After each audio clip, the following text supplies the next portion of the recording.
Hello നമസ്കാരം. പൊട്ടിട്ടില്ല കേട്ടോ, പൊട്ടിടാനേ മറന്നു. മേക്കപ്പൊക്കെ ചെയ്യണ്ടേ?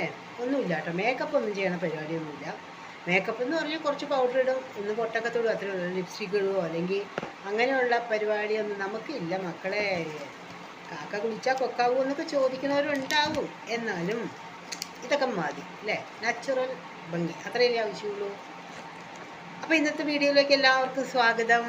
ഗീതാ വിശ്വനാഥൻ എന്ന ചാനലിലേക്ക് എല്ലാവരും ഒന്ന് സബ്സ്ക്രൈബ് ചെയ്യണം, ഒന്ന് ഫുള്ളായിട്ട് കാണണം കേട്ടോ. ബോറടിപ്പിക്കാത്ത രീതിയിലൊക്കെ ഞാൻ പറയാൻ ശ്രമിക്കുന്നുണ്ട്. എന്നാലും എൻ്റെ വിടുവായിത്തരം എന്തെങ്കിലുമൊക്കെ വിളിച്ചു പറഞ്ഞ് ആരും വിഷമിക്കൊന്നും ചെയ്യണ്ട കേട്ടോ.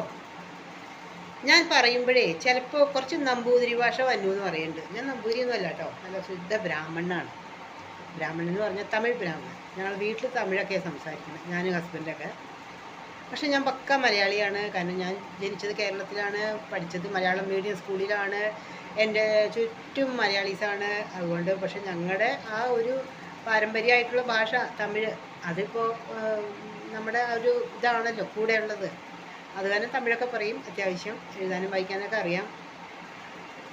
പക്ഷേ എനിക്കൊരു ഫ്രണ്ട് ഉണ്ട് കേട്ടോ, നമ്പൂതിരി കുട്ടിയാണ്. ഭയങ്കര ഇഷ്ടമാണ് എനിക്ക് ആ നമ്പൂതിരി കുട്ടി എന്ന് പറയാൻ കാരണം അവരുടെ ഇതും അവരുടെ ചിട്ടയും കാര്യങ്ങളും എനിക്കിഷ്ടം കേട്ടോ അത്.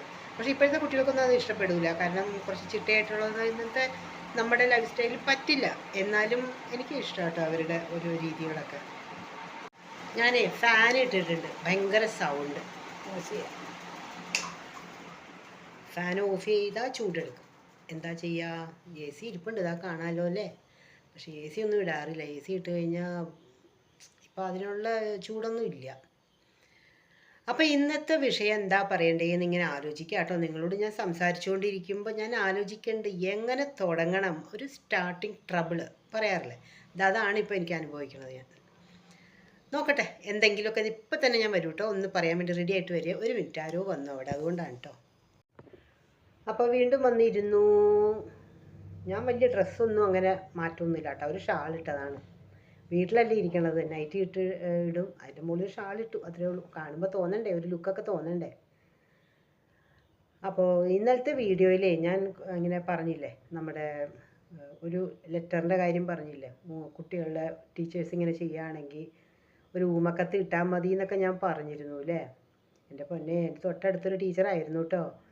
ആ ടീച്ചർ വന്ന് ചോദിച്ചു, ഗീത എന്താ ഗീത ഇങ്ങനെയൊക്കെ പറയണേ, ഗീത ഇങ്ങനെയൊക്കെ പറയാമോ പബ്ലിക്കിൽ, ടീച്ചർമാർ കുറ്റപ്പെടുത്തി ചെയ്യരുത് കേട്ടോ, ഗീത ട്യൂഷൻ പഠിപ്പിക്കണ അല്ലേന്ന് എന്നോട് ചോദിക്കുന്നത്. അത് ശരിയാണ്, പക്ഷെ ഞാൻ പറഞ്ഞു എല്ലാവരെയും ഉൾപ്പെടുത്തണില്ലല്ലോ ടീച്ചറെ, ഞാൻ വെറുതെ ഇങ്ങനെ പറഞ്ഞു എന്നേ ഉള്ളൂ. കാരണം ഒത്തിരി പാരൻസ് എൻ്റെ അടുത്ത് ഇങ്ങനെ പറയുമ്പോൾ ഞാൻ ചിലവർക്ക് ഇങ്ങനെ മറുപടിയായിട്ട് പറയണമെന്നേ ഉള്ളൂ കേട്ടോ എന്ന് പറഞ്ഞു. അപ്പോൾ ടീച്ചർ പറയുകയാണേ, ഞാൻ ഇപ്പം ഞങ്ങളുടെ സ്കൂളിന് ഒരു ഊമക്കത്ത് വന്നു കഴിഞ്ഞാൽ അത് ഗീത പറഞ്ഞിട്ട് അയച്ചതാണെന്ന് ഞങ്ങൾ പറയൂ കേട്ടോ എന്ന്. എൻ്റെ പൊന്നു മക്കളെ, ഞാൻ തിരിച്ചെടുത്തു, ആ പറഞ്ഞ വാക്കുകളൊക്കെ ഞാൻ തിരിച്ചെടുത്തു കേട്ടോ. ഇനി ആരും ടീച്ചർമാർക്കെതിരെ ഊമക്കത്ത് ഇടുമോ അല്ലെങ്കിൽ ഫോൺ ചെയ്ത് ചോദിക്കില്ലോ, ഒന്നും വേണ്ട കേട്ടോ. ഞാൻ അതൊക്കെ മാച്ച് കളയാണ് കേട്ടോ. ഇനി ആരും ഇത് അനുകരിക്കരുത് കേട്ടോ. പിന്നെ ഈ ഞാൻ അമ്മമാരെ പറ്റി പറഞ്ഞില്ലേ, അച്ഛനമ്മമാരാണ് മിക്ക വീട്ടിലും ചേട്ടാനിയന്മാർ തമ്മിൽ തല്ലുന്ന കാരണം എന്നൊക്കെ പറഞ്ഞില്ലേ. അപ്പോൾ അതിന് എതിരായിട്ട്, അതായത് ഒരു പാർട്ടി എന്നോട് ചോദിച്ചു, അപ്പോൾ ഈ അച്ഛനമ്മമാരെ മക്കൾ കൊണ്ട് ഈ വൃദ്ധസദനത്തിൽ കൊണ്ട് തള്ളണതോ അത് ശരിയാണോ എന്നാൽ അതിനെപ്പറ്റി ഒന്ന് പറഞ്ഞുകൂടെ എന്ന് എന്നോട് ചോദിക്കുകയാണ്. ശരിയാണ് കേട്ടോ, അത് അങ്ങനെയുണ്ട് ഒരു സെക്ഷൻ. ഒരു നമ്മുടെ ഒരു ഇതിൽ ഒരു സെക്ഷൻ അച്ഛനമ്മമാരെ കുറ്റം പറയാം, ഒരു സെക്ഷൻ മക്കളെയും കുറ്റം പറയാം. അപ്പം അങ്ങനെയാണ് ഇപ്പോൾ ഡിവൈഡ് ചെയ്തിരിക്കുകയാണ് ഞാനും. പക്ഷേ എൻ്റെ വീടിൻ്റെ അടുത്ത് അങ്ങനെയൊന്നും ഇല്ല കേട്ടോ. അച്ഛനമ്മമാരെ കുറ്റം പറഞ്ഞ് അല്ല എന്താ പറയുക, അവരെ ഇങ്ങനെ വൃദ്ധസദനത്തിൽ കൊണ്ടാക്കിയേക്കണതോ ഒന്നും ഇപ്പം എൻ്റെ അറിവിൽ ഇവിടെ എങ്ങും ഇല്ല. അത് കാരണം എനിക്കതിനെപ്പറ്റി കൂടുതൽ അറിയില്ല. പിന്നെ നമ്മൾ സോഷ്യൽ മീഡിയയിലൂടെ അല്ലെങ്കിൽ നമ്മുടെ ടി വി ന്യൂസിലൂടെ അല്ലെങ്കിൽ പേപ്പറിലോ അല്ലെങ്കിൽ യൂട്യൂബിലൂടെ അങ്ങനെയൊക്കെ ആയിട്ട് അറിയണുള്ളൂ. പിന്നെ ഉണ്ട്, ആരും ഇല്ലാത്ത, അച്ഛനും അമ്മയും ഇല്ലാത്ത, സുഖമില്ലാത്ത ഒരു മാനസികമായിട്ട് സുഖമില്ലാത്ത ഒരു കുട്ടി ഉണ്ടായിരുന്നു ഇവിടെ. കുട്ടിയല്ല, നല്ല കുറച്ച് 10-30 വയസ്സൊക്കെ ആയതാണ്. അപ്പോൾ അതിനെ അവർ അങ്ങനെ വന്ന് കൊണ്ടുപോയിരുന്നു. പിന്നെ ആരും ഇല്ലാത്ത അനാഥരെ ഇങ്ങനെ കൊണ്ട് വിടുന്ന ഞാൻ കണ്ടിട്ടുണ്ട് അല്ലെങ്കിൽ കേട്ടിട്ടുണ്ട്. അല്ലാതെ അച്ഛനും അമ്മയും മക്കൾ കൊണ്ട് ഇങ്ങനെ ആക്കണതൊന്നും എൻ്റെ പരിസരത്ത് ഏതായാലും ഇല്ല കേട്ടോ. അത് കാരണം ഞാൻ അതിനെപ്പറ്റി എന്ത് പറയാനാന്ന് ചോദിച്ചു. പിന്നെ ഞാൻ ഈ സോഷ്യൽ മീഡിയയിൽ നിന്നോ അല്ലെങ്കിൽ അങ്ങനെ ഇങ്ങനെയൊക്കെ കണ്ടിട്ട് ഞാൻ പറയണതിൽ അർത്ഥമില്ലല്ലോ അല്ലേ. അപ്പോൾ അത് കാരണം എനിക്കതേപ്പറ്റി എന്താ പറയുക, ഒന്നും എനിക്കതേപ്പറ്റിയൊന്നും പറയാൻ പറ്റില്ല എന്ന് തന്നെയാണ് ഞാൻ പറഞ്ഞത്. ശരിയല്ലേ, നമുക്ക് അറിഞ്ഞാലല്ലേ നമുക്ക് പറയാൻ പറ്റുള്ളൂ. ഇപ്പം ഞാൻ പറയണത്, എന്നാൽ ഞാൻ മറ്റേ അന്ന് ആ വീഡിയോ ഇട്ടില്ല അച്ഛനമ്മമാർ, അതെപ്പറ്റി ഒത്തിരി പേര് ഇവിടെ എനിക്കുണ്ട്, അറിയാം. അതുകൊണ്ടാണ് ഞാൻ അതെപ്പറ്റി പറഞ്ഞത്.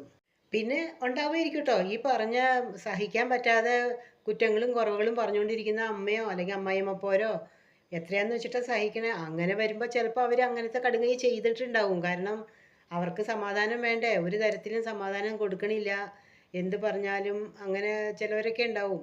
പിന്നെ ഉണ്ട് കേട്ടോ പുറം രാജ്യത്ത് താമസിക്കുന്ന മക്കൾ അച്ഛനമ്മമാരെ ഒറ്റയ്ക്ക് ആക്കണ്ട, അവർക്ക് ഒരു താങ്ങും തണലൊക്കെ ആകുമ്പോൾ കൂട്ടായ്മയായിട്ട് പൈസ കൊടുത്ത് ചെയ്യണതാണ്. അല്ലാതെ മറ്റേ വൃദ്ധസദനത്തിൽ കൊണ്ട് തള്ളണതല്ല.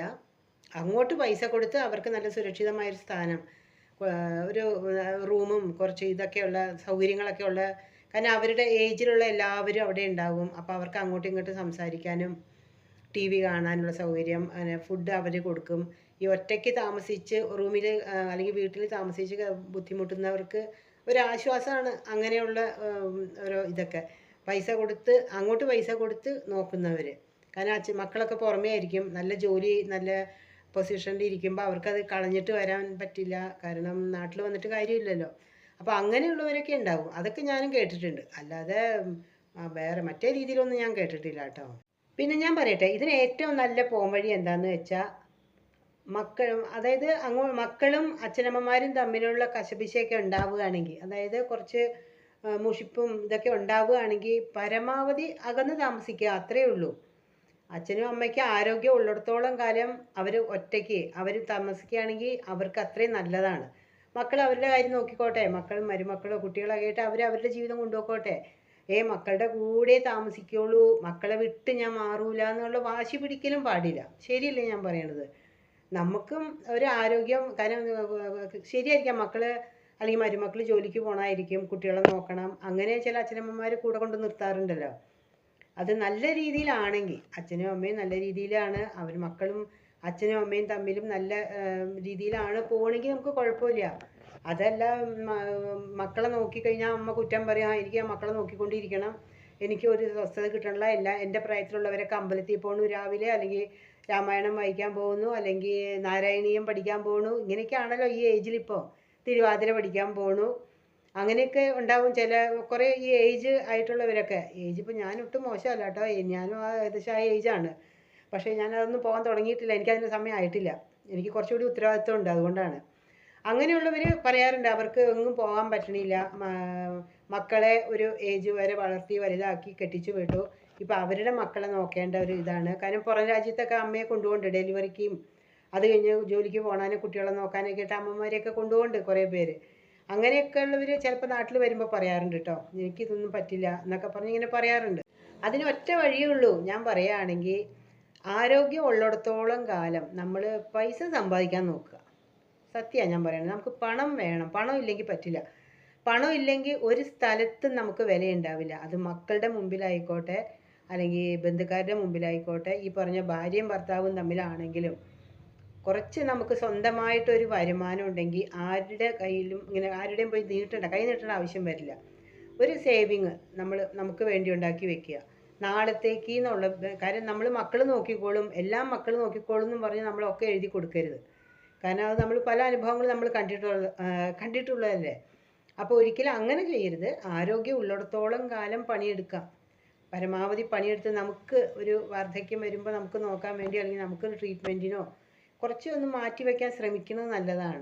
അത് പൈസയായിട്ട് വെക്കണം എന്നില്ല, നമുക്ക് എന്തെങ്കിലുമൊക്കെ പൈസ കൂടുതലുള്ളവർക്ക് സ്ഥലം വാങ്ങിച്ചിടാം, അല്ലെങ്കിൽ സ്വർണം ഇപ്പോൾ സൂക്ഷിക്കണം, വീട്ടിൽ വെക്കാൻ പറ്റില്ല, അത്രയും വിലയാണ്.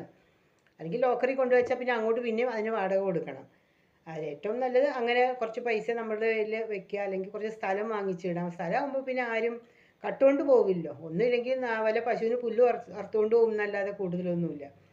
പിന്നെ വീട് ഇട്ടിട്ട് കാര്യമില്ല കേട്ടോ. കാരണം സെക്കൻഡ് ഹാൻഡ് എന്നുള്ള, നമുക്ക് വിൽക്കാൻ പോകുമ്പോൾ സെക്കൻഡ് ഹാൻഡ് എന്നുള്ള ഒരു പരിഗണനയായിപ്പോൾ. അപ്പോൾ അത് നമുക്ക് വലിയ ലാഭമൊന്നും കിട്ടുമെന്ന് തോന്നണില്ല. അങ്ങനെ ലക്ഷങ്ങൾ വേണമെന്നല്ല ഞാൻ പറയുന്നത്, കുറച്ച് അങ്ങനെ നമുക്ക് വേണമെങ്കിൽ ചെയ്യാം. നമ്മുടെ ആരോഗ്യം ഉള്ളിടത്തോളം കാലം നമ്മൾ പണിയെടുക്കുകയാണെങ്കിൽ കുറച്ച് പൈസ നമുക്ക് വേണ്ടി ശേഖരിച്ച് വെക്കാൻ പറ്റും. നമുക്ക് നാളത്തേക്ക് നമ്മുടെ വാർദ്ധക്യത്തിൽ നമുക്ക് ഒരു 10 ദിവസം സുഖമില്ലെങ്കിൽ നമുക്ക് മക്കളുടെ നേരെ കൈ നീട്ടേണ്ട അവസ്ഥ വരില്ലല്ലോ. എല്ലാവരും അങ്ങനെ അല്ല കേട്ടോ. ഞാൻ വീണ്ടും പറയാണ്, ചില സമയത്ത് ചില ആൾക്കാർക്ക് അങ്ങനെയുള്ള സന്ദർഭങ്ങളുണ്ട്. അപ്പോൾ അത് കാരണം ഈ കല്യാണം കഴിഞ്ഞ മക്കളും അമ്മമാരും മരുമക്കളും ഒക്കെ കൂടി ഒന്നിച്ച് താമസിക്കുന്നവർ സന്തോഷത്തോടെ താമസിക്കട്ടെ, നല്ലതാണ്. പക്ഷെ അല്ലാതെ കുടുംബത്തിൽ എന്തെങ്കിലും ഇങ്ങനെ ഞാൻ പറഞ്ഞ രീതിയിലുള്ള ഓരോരുത്തർ ഓരോ ചോദ്യം ചോദിക്കുമ്പോഴാട്ടോ എനിക്ക് അതിന് ഒരു ഉത്തരമായിട്ട് ഇങ്ങനെ കൊടുക്കണത് ഞാൻ.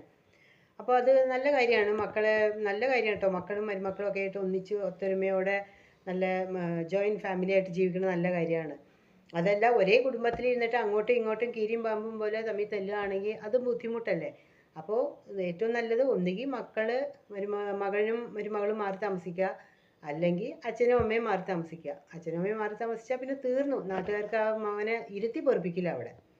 സത്യമല്ലേ പറഞ്ഞാൽ അതിൽ നല്ലത് മകൻ വേറെ എവിടെയെങ്കിലും ജോലി മാറി പോവുക നല്ലത് കേട്ടോ. കാരണം അവിടെ തന്നെ മിക്ക സ്ഥലത്ത് അതൊക്കെ ഞാൻ കാണുന്നുണ്ട് ഇവിടെ. കാരണം അമ്മയും അച്ഛനും മാറി താമസിച്ചാൽ പിന്നെ അവർ മക്കളെ മരുമകനെ റോഡിൽ കൂടെ നടത്തിക്കില്ല. നാട്ടുകാർ കേട്ടോ, വീട്ടുകാരല്ല, നാട്ടുകാർ.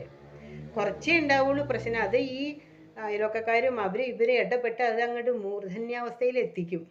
അത് കാരണം അങ്ങനെയുള്ള പരിപാടിക്കൊന്നും പോകണ്ട. എന്നാലും ജോലി സംബന്ധിച്ച് മാറി അങ്ങനെയൊക്കെ ആകുമ്പോൾ കുറച്ച് രണ്ട് കൂട്ടർക്കും ഒരു സമാധാനം ഉണ്ടാവും. കാരണം ഈ പ്രായത്തിലുള്ളതെന്ന് പറയുമ്പോൾ എപ്പോഴും അവർക്ക് കുറച്ച് റെസ്റ്റ് ആവശ്യമാണ്. പിന്നെ കാരണം ഇത്രയും കാലം കഷ്ടപ്പെട്ടുല്ലോ എല്ലാവർക്കും വേണ്ടി. പിന്നെ അവർക്ക് ഈ പറഞ്ഞ പോലെ കൂട്ടുകാരോ പോലെ അവരുടെ ഏജിലുള്ളവരൊക്കെ ഒന്നിച്ച് അമ്പലത്തിൽ പോയി കുറച്ച് നാരായണീയം പഠിക്കൽ, അതൊക്കെ നല്ല കാര്യമാണല്ലോ. വാർദ്ധക്യത്തിലെത്തുമ്പോഴുള്ള ഓരോ പഠനമാണ് അതൊക്കെ. പിന്നെ ഈ എന്താ പറയുക, അമ്പലങ്ങൾ രാമായണം ഇപ്പം കർക്കിടക മാസമാണല്ലോ, മിക്കതും ലേഡീസ് ഗ്രൂപ്പ് കാണാറുണ്ട് അമ്പലങ്ങളിൽ. ഇപ്പോൾ ഇങ്ങനെ രാമായണം പാരായണം ചെയ്യണമൊക്കെ, അതൊക്കെ അവർക്കൊരു മനസ്സിന് സമാധാനം തരുന്ന കാര്യങ്ങളല്ലേ. അപ്പോൾ പിന്നെ ഈ പറഞ്ഞ ഒരു മക്കളെ എന്താ പറയുക, മക്കളുടെ അടുത്ത് ഇങ്ങനെ കുറച്ച് മാറി നിൽക്കുമ്പോൾ ആ മക്കൾക്കും വിലയുണ്ടാവും, ഈ അമ്മമാർക്കും മാതാപിതാക്കൾക്കും മക്കളുടെ മുമ്പിൽ ഒരു വിലയുണ്ടാവും.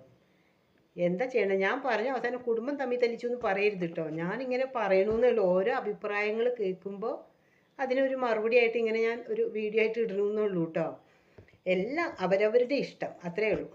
എന്താ പറയുക, എനിക്ക് എന്ത് തോന്നുന്നോ ഞാൻ ചെയ്യണു, നിങ്ങൾക്ക് എന്ത് തോന്നണോ നിങ്ങളത് ചെയ്യൂ, അത്രേ ഉള്ളൂ. അല്ലാതെ നമ്മൾ കൂടുതൽ ആഴത്തിൽ പോയി ചൂഴ്ന്ന് ഇറങ്ങി ചിന്തിക്കേണ്ട ആവശ്യമൊന്നുമില്ല കേട്ടോ.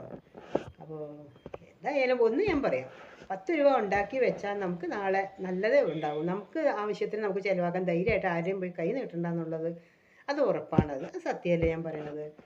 അപ്പോൾ ഇത്ര മതിയെന്ന് ഒരുപാട് പറഞ്ഞ് ആകെ ടെൻഷൻ അടിപ്പിക്കും ഞാൻ. അതുകൊണ്ട് ഞാൻ നിർത്തുക കേട്ടോ. നാളെ പിന്നെ വേറെ എന്തെങ്കിലും ഒരു വീഡിയോ ഒക്കെ ആയിട്ട് വരാം കേട്ടോ.